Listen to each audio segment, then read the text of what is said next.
বিসমিল্লাহির রহমানির রহিম। আসসালামু আলাইকুম ওয়া রাহমাতুল্লাহ। প্রিয় শিক্ষার্থী বন্ধুরা, আজকে আমরা দেখব 13.2 এর 18 এবং 19 নম্বর প্রশ্নের সমাধান। তাহলে আমরা প্রথমে দেখি 18 নম্বর প্রশ্নটি কি রয়েছে। প্রথম, n সংখ্যক স্বাভাবিক সংখ্যার ঘনের সমষ্টি 441 এবং হলে n এর মান নির্ণয় করো এবং ওই সংখ্যাগুলির সমষ্টি নির্ণয় করো। 19 নম্বর একই প্রশ্ন, কিন্তু দেখো প্রথম n সংখ্যক স্বাভাবিক সংখ্যার ঘনের সমষ্টি 225 হলে n এর মান নির্ণয় করো এবং ওই সংখ্যাগুলোর বর্গের সমষ্টি কত। প্রিয় শিক্ষার্থীরা, ঘনের সমষ্টি এখানে বলা হচ্ছে ওই সংখ্যাগুলোর সমষ্টি, আর এখানে কিন্তু বলা হচ্ছে ঘনের সমষ্টি স্বাভাবিক সংখ্যা। আমরা কিন্তু ওই যে একটা সূত্র, তিনটা কিন্তু সূত্র দেখেছিলাম, দেখো 1 + 2 + 3 প্লাস ডট ডট এরকম যদি n সংখ্যক, এটাকে আমরা বলি স্বাভাবিক সংখ্যা। 1 2 3 4 5 এরকমভাবে যদি সিরিয়ালে লেখা থাকে তাকে আমরা বলি স্বাভাবিক সংখ্যা। আর এটাকে বলা হচ্ছে স্বাভাবিক সংখ্যার কতটুকু বলে কত দূর পর্যন্ত আছে, বলে n পর্যন্ত আছে। তাহলে সেই ক্ষেত্রে আমরা বলবো n সংখ্যক স্বাভাবিক সংখ্যার সমষ্টি, এটা হচ্ছে n সংখ্যক স্বাভাবিক সংখ্যার সমষ্টি। তাহলে এটা সমান কি n × n + 1 ডিভাইডেড কিন্তু 2। আরেকটা আছে কি, এবার দেখো এটা হচ্ছে 1 এর উপর স্কোয়ার থাকবে, 2 এর উপর স্কোয়ার থাকবে, 3 এর উপরে স্কোয়ার থাকবে, কিন্তু এই স্কোয়ারগুলো বাদ দিয়ে দেখো এটাকে আমরা কি 1 2 3, এটাও কিন্তু স্বাভাবিক সংখ্যা। তবে যেহেতু স্কোয়ার আছে, স্কোয়ারের বাংলা হচ্ছে বলা হচ্ছে বর্গ, তাহলে এখানে কি হবে বলে n এর উপরে স্কোয়ার হবে। এটাকে আমরা বলবো স্বাভাবিক সংখ্যার বর্গের n সংখ্যক স্বাভাবিক সংখ্যার কোন সংখ্যক বলে কত দূর পর্যন্ত আছে, বলে n পর্যন্ত আছে। তাহলে এটাকে বলবো n সংখ্যক কি n সংখ্যক স্বাভাবিক সংখ্যার বর্গের সমষ্টি সূত্র। তাহলে কি হবে n × n + 1 2n + 1 ডিভাইডেড কত 6 হবে। এটা হচ্ছে n সংখ্যক স্বাভাবিক সংখ্যার বর্গের সমষ্টি। আরেকটা আছে আমাদের স্বাভাবিক সংখ্যা n সংখ্যক স্বাভাবিক সংখ্যার ঘনের সমষ্টি।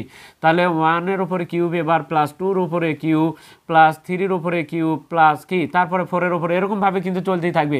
তারপর ডট ডট দেওয়ার পরে শেষে কিন্তু আছে কি n এর উপরে কিউব। তাহলে এটাকে n যেহেতু পর্যন্ত, সেই জন্য বলবো আমরা n সংখ্যক স্বাভাবিক সংখ্যা 1 2 3 4 কিন্তু স্বাভাবিক সংখ্যা, নিচের সংখ্যাগুলো আমরা কিউব বাদ দেয়, তাহলে n সংখ্যক স্বাভাবিক সংখ্যার ঘন, এই 3 এর জন্য আমরা বলবো ঘনের সমষ্টি।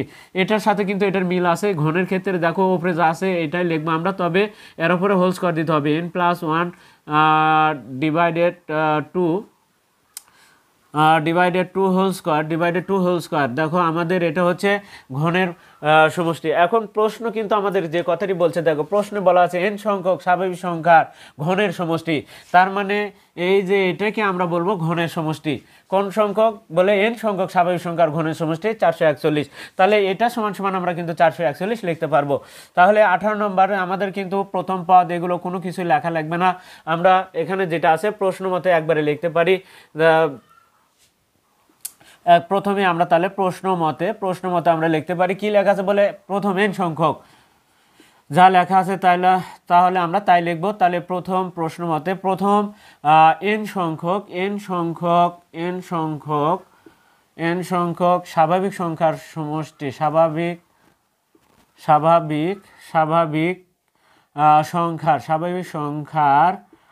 সংখ্যার ঘনের সমষ্টি যা আছে তাই লিখব ঘনের সমষ্টি। তবে এই সমষ্টি যেটা আছে 441, সেই 441কে আমরা সমানের ডানে লিখব। এখন বাম সাইডে n সংখ্যক স্বাভাবিক সংখ্যার ঘনের সমষ্টিটা দেখতে কেমন, দেখো এটা লিখব, তারপরে আমরা তার নিচে আবার এটা লিখব। তাহলে n সংখ্যক স্বাভাবিক সংখ্যার ঘনের সমষ্টিটা দেখতে কেমন, বলে n সংখ্যক, তাহলে 1 এর ঘন যেহেতু বলছে, তাহলে 1 এর উপর কিউব, প্লাস কি 2 এর উপরে কিউব, প্লাস 3 এর উপরে কিউব, যেহেতু n সংখ্যক প্লাস ডট ডট আমরা আর লেখা লাগবে না, তিনটে লিখলে যথেষ্ট। ডট ডটের পরে আমরা n কিউব লিখবো, সমান সমান আমরা লিখবো 441। এখন দেখো এখানে, এখন এটার জন্য আমরা কি লিখতে পারি, এই যে n × n + 1 divided 2 whole square, এখানে দিইনি কিন্তু এখানে হোল স্কোয়ার হবে। তাহলে n × n + 1, এটার জন্য আমরা লিখতে পারি এই 2 অংশের বামে অংশটুকুর জন্য আমরা লিখতে পারবো n × n + 1 ডিভাইডেড কত 2 সেকেন্ড ব্র্যাকেট হোল স্কোয়ার, সমান সমান আমরা কি লিখতে পারি 441। আমরা উভয় সাইডে যদি বর্গমূল ব্যবহার করি, অর্থাৎ বাম পাশে স্কোয়ার উঠে গেলে ডান পাশে বর্গমূলটা অর্থাৎ রুট ওভার হয়, সেটাও করা যায়। আবার উভয় পাশে আসলে রুট ওভার কিন্তু দুই সাইডেই বর্গমূল করা হয়, অর্থাৎ দুই পাশে রুট নিলে এখানে রুটের সাথে স্কোয়ারটা কেটে যাবে, আর এখানে রুট করলে 441 এর উপর রুট করলে যা হয় আমরা সেটা লিখবো। এখন দেখি তাহলে কি হয়, n × n + 1 ডিভাইডেড 2 সমান সমান রুট ওভার 441। আমার 441 এর উপর রুট দিলে কত আসে একটু দেখে নিই। তাহলে রুট ওভার 441 দিলে আমাদের 21 আসে। তাহলে প্রিয় শিক্ষার্থীরা, তাহলে n × n + 1 ডিভাইডেড 2 সমান সমান কত আসে 21 আসে। এবার 2 পার হয়ে গেলে গুণ হবে, তাহলে n ইন্টু n প্লাস 1, 21 দুগুণে কত হয় 42। এবার n দ্বারা গুণ করলে আমরা 42কে বামেও নিয়ে আসবো, n দ্বারা গুণ করলে n যদি n এর কাছে যায় তাহলে n স্কোয়ার, এবার n কিন্তু একবার 1 এর কাছেও যাবে, তাহলে কি হবে n স্কোয়ার প্লাস n, 1 এর কাছে যে কোনো কিছু 1 এর সাথে গুণ করলে সেই সংখ্যায় হয়, তাহলে n যদি 1 এর সাথে গুণ হয় তাহলে n হয় -42। এখন আমরা 42 এর মিডল টার্ম, এখন 42 ভাঙালে 6 7 42 হয়, আমরা দেখতে পাচ্ছি যেহেতু এক n তাহলে পাশাপাশি সংখ্যা হবে, তাহলে এখন কত হলো দেখো n স্কোয়ার প্লাস আমাদের 6 7 42 কিন্তু 7 গুণন 6, তাহলে একটা 7n হবে আরেকটা হবে 6n, কিন্তু যেহেতু মাঝখানে কি +1 তার মানে এটা প্লাস হবে আর এটা কিন্তু আমাদের -6n হবে, তাহলে +7n -6n মাইনাস কত 42 সমান সমান 0। আমাদের এখানে মিডল টার্ম করা হচ্ছে, তাহলে এখানে n কমন নিলে কত হবে n + 7, এখানে -6 কমন নিলে কি হবে n + 7ই হবে, কিন্তু মাইনাস কমন নিলে n + 7, অর্থাৎ এখানে যা হবে এখানেও তাই হবে সমান সমান 0। এখন আমরা যদি একটা n + 7 হবে আরেকটা হবে n - 6 সমান সমান 0।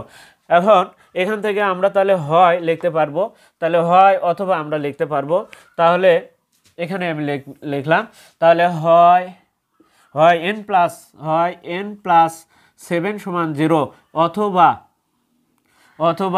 n - 6 সমান সমান 0, তাহলে অতএব n সমান সমান মাইনাস কি 7, যাহা গ্রহণযোগ্য নয়, কারণ n এর মান কখনোই ঋণাত্মক হতে পারে না।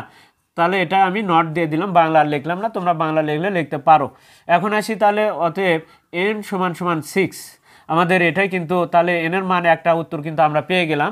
এবার বলছে n এর মান নির্ণয় করো, একটা অংশতে n এর মান নির্ণয় করা পর্যন্ত। আরেক বলছে ওই সংখ্যাগুলোর সমষ্টি, সংখ্যাগুলো বলতে আসলে ভালো করে বুঝো, এই যে সংখ্যাগুলোর সমষ্টিকে বলতে আমরা এটাকে বুঝাচ্ছি, তার মানে এই সূত্রতে আমাদের কিন্তু এই যে n এর মান কিন্তু আমাদের 6টা বসে দিতে হবে সংখ্যাগুলোর সমষ্টি, আর এটাতে কিন্তু বলছে ওই সংখ্যাগুলোর বর্গের সমষ্টি, এটা বলছে শুধু সংখ্যাগুলোর সমষ্টি, আর এখানে বলছে 19 নম্বরে কিন্তু বর্গের সমষ্টি, তাহলে সংখ্যাগুলোর সমষ্টি হবে এটাতে বসে দিতে হবে, আর যদি বলে বর্গের সমষ্টি নির্ণয় করো তাহলে এই সূত্রতে বসে দিতে হবে, তাহলে ওখানে n এর মান 6 বসে দিলে ওই সংখ্যার বর্গের সমষ্টি পাওয়া যাবে, আর এখানে বসে দিলে ওই সংখ্যাগুলোর সমষ্টি পাওয়া যাবে, অতএব সংখ্যাগুলোর সমষ্টি, অতএব যেটা বলছে আমাদের 18 নম্বর প্রশ্নে, অতএব সংখ্যাগুলির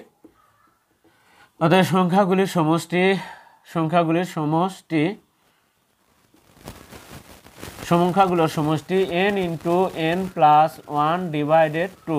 এখন আমরা n এর জায়গায় কতগুলো, আমরা n এর জায়গায় 6 বসে দিব, তাহলে 6 ইন্টু 6 যোগ 1 ভাগ কত 2, তাহলে কত হবে 6 1 7, 6 7 42, 42 ভাগ 2 মানে হচ্ছে 21।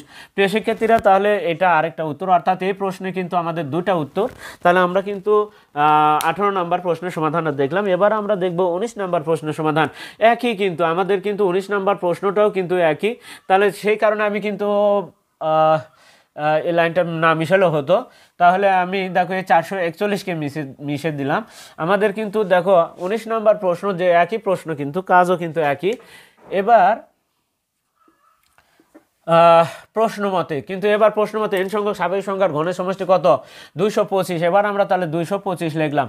এবার বলা হচ্ছে n এর মান নির্ণয় করো, এটা তো n এর মান বের করতে হবে আগে প্রথমে, তাহলে n সংখ্যক স্বাভাবিক সংখ্যার ঘনের সমষ্টিটা দেখতে কেমন বলে 1 এর উপর ঘন মানে কি 1 এর উপর কিউব প্লাস 2 এর উপরে কিউব প্লাস কি 3 এর উপরে কিউব প্লাস ডট ডট, আমরা কিন্তু আরও লিখতে পারবো, তবে অত লেখার প্রয়োজন না, আমরা মিনিমাম 3টা, যে কোনো ধারার ক্ষেত্রে মিনিমাম 3টা লিখতে হবে, আর 4টা লেখা যায়, আমরা 3টা পর্যন্ত লিখলাম, প্লাস কি n এর উপরে কিউ হবে সমান সমান কত হবে বলে 200 কত হবে 25 হবে। এবার এটার সূত্র কি দেখো, ওই যে এখানে আছে দেখো আমাদের n into n plus 1 divided 2 whole square, কিন্তু n ইন্টু, তাহলে এর জন্য লেখা যায় n into n plus 1 divided 2 কি হোল স্কোয়ার দিলাম সমান সমান কত 225 লিখলাম। এখন আসো এই আমরা বাম পাশে স্কোয়ার উঠে গেলে ডান পাশে রুট ওভার দিই সাধারণত, n ইন্টু n প্লাস 1, তাহলে বাম পাশে স্কোয়ার উঠে গেলে ডান পাশে রুট ওভার হয়, তাহলে আমরা রুট 200 কত দিলাম 225 ওপরে রুট দিলে কত হয় 15 হবে সম্ভবত, দেখে নিই একটু 225 ওপরে, তারপর আমরা একটু কনফার্ম করে নিই 200 রুট ওভার 225 ইকুয়াল দিলে আমাদের 15 হবে। তাহলে আমরা দেখতে পাচ্ছি তাহলে n into n plus 1 divided 2 সমান সমান কত 15 বা 15, তাহলে এখন কথা হলো 2 যদি অপোজিট পাশে যায় তাহলে গুণ হবে 15 দুগুণ 30 হবে, তাহলে n ইন্টু n প্লাস 1 সমান সমান কত হবে 30 হবে, দুইটা গুণ হলো, ভাগ আছে গুণ হলো। এবার n দ্বারা গুণ করলে কি হবে n স্কোয়ার প্লাস n যদি একবার n এর কাছে গেলে n স্কোয়ার, n একবার 1 এর কাছে গেলে n ই হবে, আর 30 যদি আমি নিয়ে আসি তাহলে -30 হবে, আর ডান পাশে তখন 0 হবে, কিছু না থাকলে তখন আমাদের ডান পাশে 0 লিখতে হবে। এখন 30-এর মিডল টার্ম হচ্ছে 5 6 30, তাহলে 6n একটা হবে, তাহলে n স্কোয়ার প্লাস 6n, আরেকটা হবে কি 5n।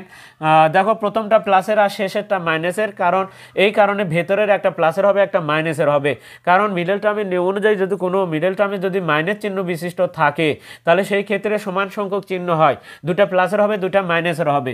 দেখো -30 আমাদের কিন্তু এখন দুটোই কিন্তু দেখো এই শেষ দুটা মাইনাসের প্রথম দুটা প্লাসের, তাহলে আমরা দুটা প্লাসের দুটা মাইনাসের হয়ে থাকে সাধারণত, তোমরা দেখবা।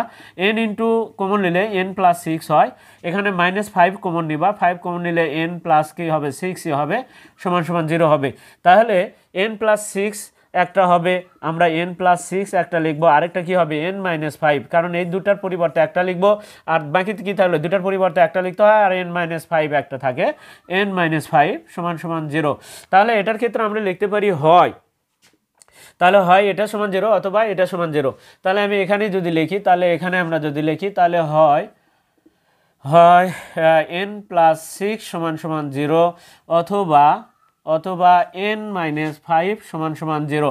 তাহলে এখানে আমি একটু টান দিলাম, অতএব n সমান সমান কি -6, যা কখনোই গ্রহণযোগ্য নয়, সেই জন্য আমি এখানে নট চিহ্ন দিলাম। অতএব n সমান সমান আমাদের কত হলো 5, এটা আমাদের একটা উত্তর। n এর মান কিন্তু বের করতে বলছে, এর মান বের করা হলো। এখন দ্বিতীয় অংশ বলছে ওই সংখ্যাগুলোর বর্গের সমষ্টি নিন কত। ওই সংখ্যাগুলোর বর্গের সমষ্টি বলতে আমরা কোনটাকে বোঝাচ্ছি, দেখো বর্গের সমষ্টি বলতে দেখো এই যে এটা 1 over square 2 over square 3 over square n এর ওভার স্কয়ার, এই সংখ্যাগুলোর বর্গের সমষ্টি হচ্ছে n into n plus 1, 2n plus 1 divided 6। এই সূত্রতে যদি আমরা এখন n এর জায়গাতে যদি 5 বসে দিই তাহলে যে উত্তরটি পাবো সেটা হচ্ছে ওই সংখ্যাগুলোর বর্গের সমষ্টি। প্রিয় শিক্ষার্থীরা, তাহলে ওই সংখ্যাগুলোর বর্গের সমষ্টি, ওই সংখ্যাগুলোর বর্গের সমষ্টি বের করতে বলছে।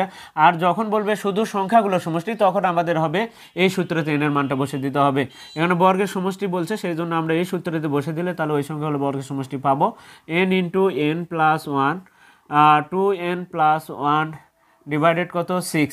এখন n এর জায়গাতে আমাদের কত বসে দিতে হবে, দেখো 5 বসাবো, তাহলে 5 ইন্টু 5 প্লাস 1, আরেকটা হবে 2 গুণন 5 প্লাস 1, এখন ডিভাইডেড 6। এখন আমরা যদি দেখি তাহলে এখানে 5 গুণন 5 প্লাস 1 তাহলে কত হচ্ছে 6 গুণন 5 দুগুণ 10, একে কত হয় 11/11 ডিভাইডেড কত 6। এই 6 এর সাথে এই 6 কেটে যাওয়ার পর 5 11 কত হয়, আমাদের দ্বিতীয় অংশের উত্তর কিন্তু আমরা দেখে নিলাম। প্রিয় শিক্ষার্থীরা, এর পরবর্তীতে আমরা অন্য আরও অঙ্কগুলো নিয়ে তোমাদের সামনে আবার উপস্থিত হব।